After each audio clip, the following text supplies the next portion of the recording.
Hola, ¿qué tal? ¿Cómo estáis? Continuamos con la resolución de esta actividad aparecida en un examen de prueba de acceso.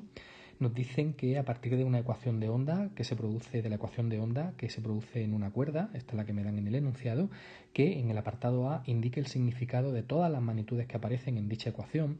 Ese apartado, esa cuestión es una cuestión puramente teórica o la he dejado aquí al lado, la explicación de cada uno de los parámetros que intervienen en esa función de onda, cada una de las magnitudes, y nosotros vamos directamente a pasarnos a calcular la longitud de onda, la velocidad de propagación y el periodo que nos solicitan en el apartado A.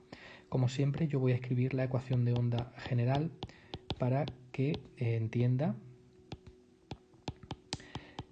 que se trata de efectivamente una función de onda. Ahora tenemos que tener cuidado porque hemos alterado el orden de los factores omega t y kx. Simplemente tengo que tener en cuenta que lo que acompaña a la x será k y lo que acompaña a la t será omega, independientemente del orden en el que estén esos parámetros en el argumento de la función, y pasamos a calcular las magnitudes que me piden.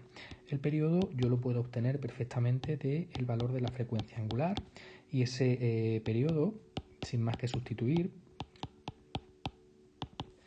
puede ser calculado.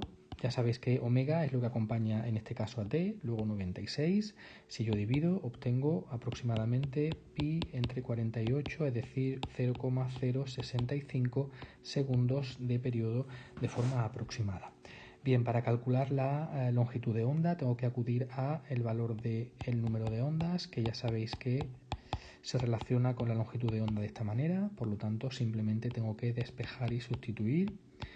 El valor de k lo obtengo de la ecuación de onda, 2pi entre 8, es decir, pi cuartos metros aproximadamente de longitud de onda. Para calcular la velocidad de propagación tendría que dividir longitud de onda entre periodo, es decir, pi cuartos entre 0,065, y obtengo aproximadamente una velocidad de propagación de 12 metros por segundo. Bien, en el apartado B me preguntan por la elongación y la velocidad de un punto de la cuerda que se encuentra situado a 0,5 metros del foco en el instante de tiempo t igual a 2 segundos. Bien, para calcular la elongación de ese punto de la cuerda, es decir, qué posición adopta en ese instante de tiempo un punto situado a 0,5 metros del foco, simplemente tendría que sustituir en la función de onda los valores de x y de t por los que me dan en el enunciado y operar. Esto no tiene mayor complejidad.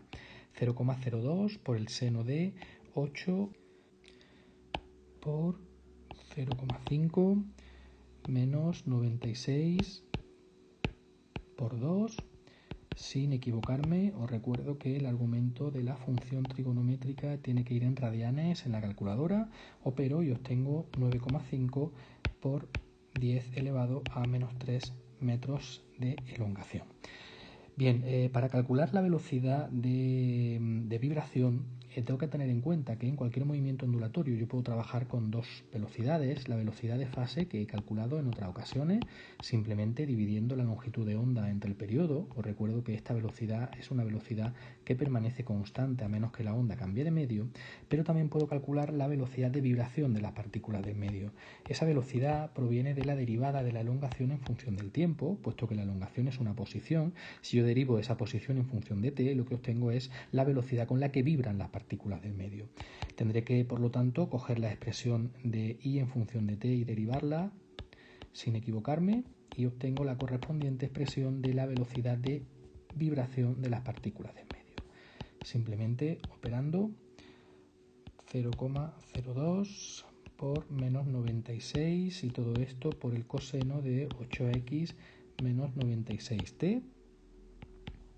Opero de forma correcta y obtengo aproximadamente menos 1,92 por el coseno de 8x menos 96t, y esto se mide en metros por segundo cuadrado. Esta es la velocidad de vibración de las partículas del medio. Como veis, es una velocidad que depende de la distancia al foco y que depende del tiempo, por lo que se trata de una velocidad evidentemente variable. Bien, para calcular esa velocidad en el instante t igual a 2 segundos a 0,5 metros del foco, simplemente lo que tendría que hacer sería, igual que lo que he hecho en la elongación, sustituir y operar sin equivocarme. coseno de 8 por 0,5 menos 96 por 2, es decir, aproximadamente menos 1,69 metros por segundo.